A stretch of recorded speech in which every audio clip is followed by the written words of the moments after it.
आज हम करने जा रहे हैं question number 7 related to electric field.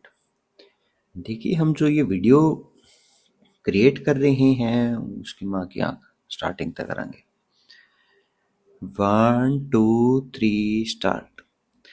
आज हम करने जा रहे हैं question number 7 related to electric field. आज का क्वेश्चन रीड करते हैं। In a certain region of a space, electric field is along the z direction throughout. हमारे पास क्या है, कोई भी एक स्पेस है और उस स्पेस के अंदर जो हमारी इलेक्ट्रिक फील्ड है, ठीक है, वो इलेक्ट्रिक फील्ड किस डायरेक्शन में है? पॉजिटिव जेड डायरेक्शन में। जेड डायरेक्शन में क्या रखा है? Magnitude of electric field is however not constant. जो इलेक्ट्रिक फील्ड की वैल्यू है वो क्या है? एक जैसी नहीं है। जैसे अभी तक हमने न्यूमेरिकल किया था, हर जगह पे इलेक्ट्रिक फील्ड सेम है, बट यहाँ पे इलेक्ट्रिक फील्ड क्या है? वेरी कर रही है हमारी, but increasing uniformly along the positive Z direction. और वो क्या कर रही है? जेड डायरेक्शन की साइड लगातार बढ़ती जा रही है at a rate of. Electric field की हमारी जो वैल्यू दे रखी है वो क्या क्या रखी है? 10⁻⁵ न्यूटन पर कूलम, और ये इंक्रीज कर रही है इस रेट से पर मीटर के हिसाब से।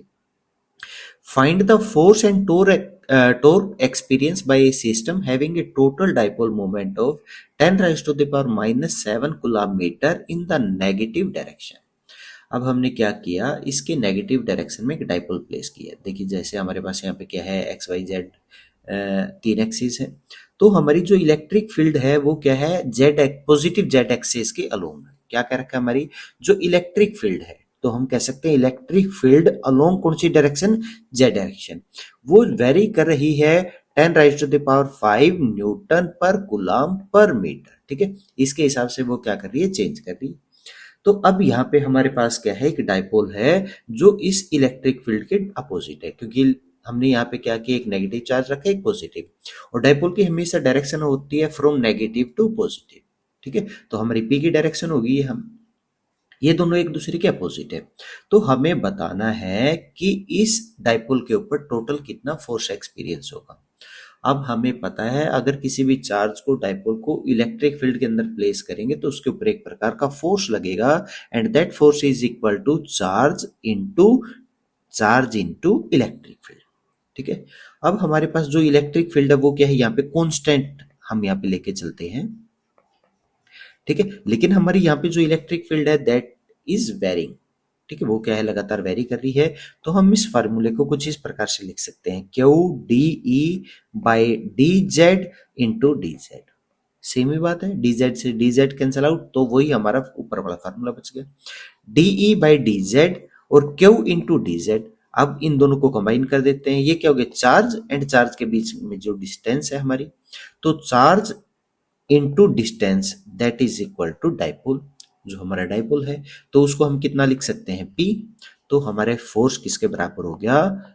P into D E by D Z, और D E by D Z की हमारे पास वैल्यू है, तो वैल्यू पुट कर देते हैं हमारे फार्मूले के अंदर।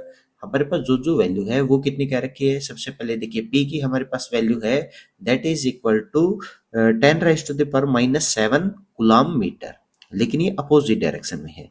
तो क्योंकि हमारे पास जो फोर्स है वो वेक्टर क्वांटिटी है, तो डायरेक्शन लेंगे तो दोनों की डायरेक्शन देखनी पड़ेगी। इलेक्ट्रिक फील्ड ऊपर की साइड है, डाइपोल नीचे की साइड है, तो दोनों के बीच में 180। अगर एक को पॉजिटिव मानेंगे तो दूसरा नेगेटिव हो जाएगा।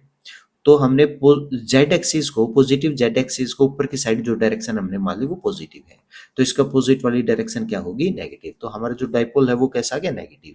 और डाइपोल की वैल्यू कितनी क्या रखी है? -10⁻⁻7 इंटू हमारे पास क्या था? जो D E by D Z की वैल्यू थी वो थी 10⁻⁵।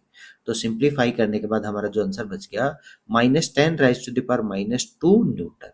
तो ये हमने क्या किया? जो इस डाइपोल के ऊपर फोर्स लगेगा वो हमने फाइंड आउट कर लिया। सेकंड हमें फाइंड आउट करना है टॉर्क, ठीक है। सेकंड हमें फाइंड आउट करना है टॉर्क। तो टॉर्क का हमने फार्मूला पढ़ा था P E sine of theta, ठीक है। तो यहाँ पे P और E के बीच में हमारा एंगल कितना बना हुआ है? P और E के बीच में, P क्या है? डाउनवर्ड है, E अपवर्ड है, तो दोनों के बीच में अगर हम यहाँ पे एंगल देखें तो दोनों के बीच में जो एंगल है वो हमारा है 180 डिग्री। तो वैल्यू पुट कर देते हैं, tau is equal to P की वैल्यू भी है, E की वैल्यू भी है। तो P की वैल्यू हमारे पास कितनी है? 10⁻⁻7 इंटू E की जरूरत है ही नहीं, वैसे इलेक्ट्रिक फील्ड यहाँ पे कॉन्स्टेंट नहीं वेरी कर रही है।